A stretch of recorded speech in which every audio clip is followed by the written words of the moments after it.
अगर आपने अभी तक इनकम टैक्स रिटर्न नहीं भरी है तो दो चीजें हो सकती है। पहली, 1000 से 5000 की पेनल्टी लग सकती है। दूसरी, अगर आपका इनकम टैक्स रिफंड बनता था तो वो पैसा आपको वापस नहीं मिलेगा। आज मैं आपको बताऊंगा स्टेप बाय स्टेप आईटीआर क्या होता है, क्यों भरे और एग्जैक्टली कैसे भरे, बिल्कुल शुरू से। नमस्ते दोस्तों, मैं हूं विकास और आप देख रहे हैं फिनवेस्ट ट्रिक। मैं जानता हूं आईटीआर सुन के बहुत लोग घबरा जाते हैं, लगता है ये बहुत ही कॉम्प्लिकेटेड प्रोसेस है, लेकिन आज मैं प्रूफ करूंगा कि ये बहुत ही सिंपल प्रोसेस है। अगर आप चैनल पे नए हो, सब्सक्राइब करो, बेल आइकन दबाओ। तो चलते हैं आईटीआर की पूरी दुनिया में। पहले समझते हैं आईटीआर क्या होता है। आईटीआर का मतलब इनकम टैक्स रिटर्न। ये एक एनुअल फॉर्म है जो आप इंडियन गवर्नमेंट को भरते हो, जिसमें आप डिक्लेयर करते हो कि इस साल आपकी टोटल इनकम कितनी थी और आपने कितना टैक्स दिया। सिंपल लैंग्वेज में गवर्नमेंट को अपनी इनकम का हिसाब देना। लेकिन अब सवाल ये है, क्या ये सिर्फ वही लोग भर सकते हैं जिनकी इनकम टैक्स लिमिट से ऊपर है? नहीं, और मैं बताता हूँ क्यों। आईटीआर फाइल करने के 5 इंपॉर्टेंट रीजंस है। Number 1, tax refund. अगर आपकी कंपनी ने फॉर्म 16 में ज्यादा टीडीएस काटा तो आईटीआर फाइल करने पे वो एक्स्ट्रा पैसा सीधा आपके अकाउंट में ट्रांसफर हो सकता है। ज्यादातर लोग ये रिफंड लेने से चूक जाते हैं। Number 2, income proof. Home loan लेना हो,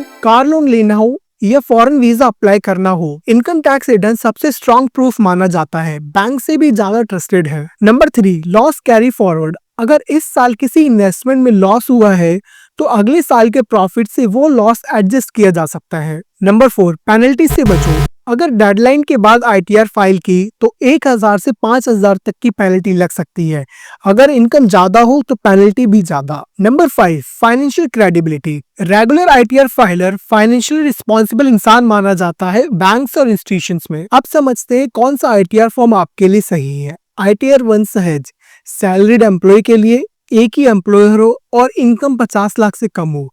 सबसे सिंपल फॉर्म, पहली बार भरने वालों के लिए सबसे best. ITR 2 multiple income source है, कैपिटल गेन्स, फॉरेन इनकम या एसेट्स है। आईटीआर 3 बिजनेस या प्रोफेशन इनकम है। आईटीआर 4 सुगम, स्मॉल बिजनेस ओनर्स के लिए, प्रेजेंटिव टैक्सेशन स्कीम। बिगिनर्स के लिए सबसे सिंपल आईटीआर फॉर्म ही सही होगा। नाउ फाइलिंग से पहले ही डॉक्यूमेंट्स रेडी रखो। Document 1, pan card. ये सबसे इंपॉर्टेंट डॉक्यूमेंट है, बिना पैन के आईटीआर फाइल नहीं कर सकते। डॉक्यूमेंट 2, आधार कार्ड।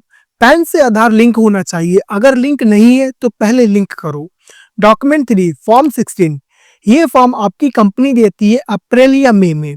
इसमें आपकी सैलरी और टीडीएस की डिटेल्स होती है। Document 4, form 26A। ये फॉर्म आपको इनकम टैक्स की वेबसाइट से डाउनलोड करना होता है।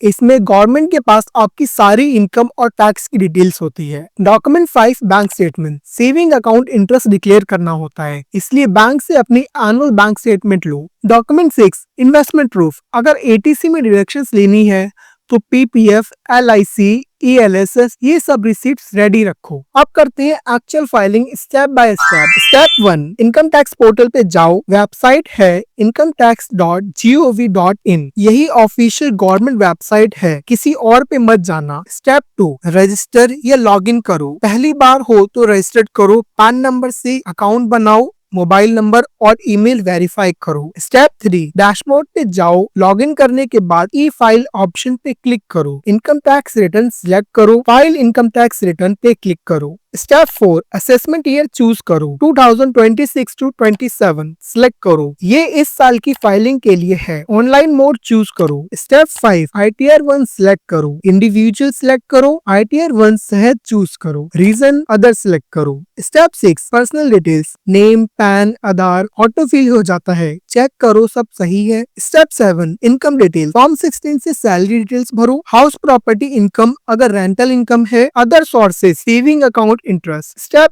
8, deductions, section eighty C, LIC, PPF, ELSS amounts. Section 80D, health insurance premium, HRA exemption अगर रेंट भरते हो, लेकिन ये बेनिफिट सिर्फ ओल्ड रिजीम में है। न्यू रिजीम में सिर्फ कुछ ही डिडक्शंस है जो स्क्रीन पे विजिबल है। Step 9, tax calculation. पोर्टल खुद कैलकुलेट करेगा कितना टैक्स बनता है, अगर रिफंड बनता है वो भी दिखेगा। स्टेप 10, वेरीफाई और सबमिट। सारी डिटेल्स चेक करो, सबमिट करो।